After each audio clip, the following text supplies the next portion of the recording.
ਅੱਜ ਇੱਥੇ hotel reject ਵਿਖੇ ਆਯੋਜਿਤ ਇੱਕ ਪ੍ਰੈਸ ਕਾਨਫਰੰਸ ਨੂੰ ਸੰਬੋਧਿਤ ਕਰਦਿਆਂ ਡਾਕਟਰ ਇੰਦਲ ਨੇ ਰੋਬੋਟ ਗਾਇਨੀ ਸਰਜਰੀ ਅਤੇ ਇਸ ਦੇ ਫਾਇਦਿਆਂ ਬਾਰੇ ਜਾਗਰੂਕਤਾ ਫੈਲਾਉਣ ਲਈ ਪ੍ਰੈਸ ਕਾਨਫਰੰਸ ਆਯੋਜਿਤ ਕੀਤੀ ਸੀ।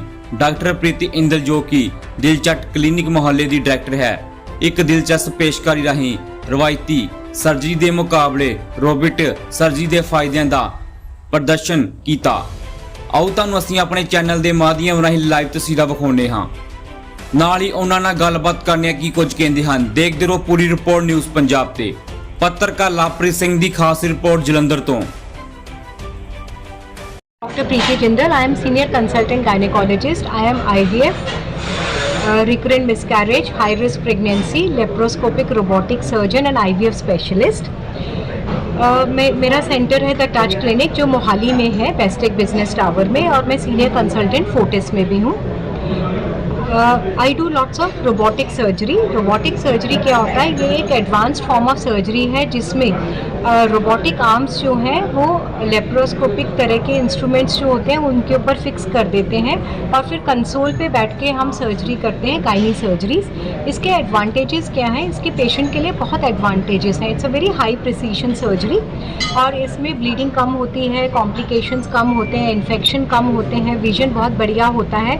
और अगर जैसे कुछ लेडीज़ को यूट्रस निकालने की ज़रूरत पड़ती है, वैसे तो मैंने सेव द यूट्रस कैंपेन शुरू किया हुआ है, 99% औरतों को यूट्रस निकालने की ज़रूरत नहीं है, पर फिर भी 1% लेडीज़ होती हैं जैसे उनको कैंसर है या उनकी बच्चेदानी नीचे आ जाती है या उनको दवाइयों के बावजूद भी आराम नहीं मिल रहा, तो रोबोटिक सर्जरी उनको बहुत अच्छे तरीके से बिना पेन के, बिना कॉम्प्लिकेशन के उनके यूट्रस को निकाल सकती है। कई लोगों में प्रेगनेंसी नहीं हो रही होती और ओवरीज में सिस्ट बने हुए होते हैं जैसे एंडोमेट्रियोटिक सिस्ट, तो उनको भी डिसेक्ट करना और यूट्रस बचाने के लिए भी रोबोटिक सर्जरी का बहुत अच्छा फ़ायदा होता है।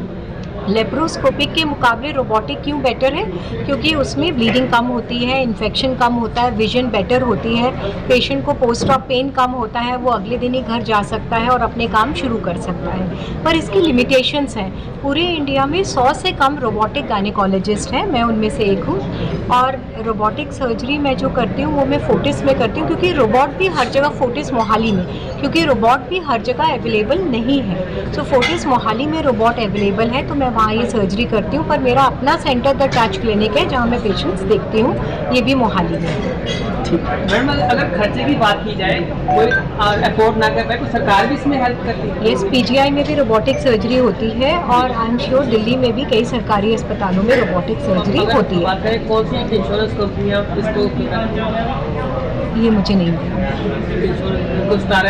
कंपनी है उसको यूजुअली जहाँ तक मेरी नॉलेज है वो लोग रोबोटिक कवर नहीं करते, वो लेप्रोस्कोपिक कवर कर लेते हैं और पेशेंट को सिर्फ रोबोटिक आर्म्स का पे करना पड़ता है। सो वो अराउंड 60-70 हज़ार रुपये एक्स्ट्रा पे करने होते हैं, बाकी उनका इंश्योरेंस से कवर हो जाता है।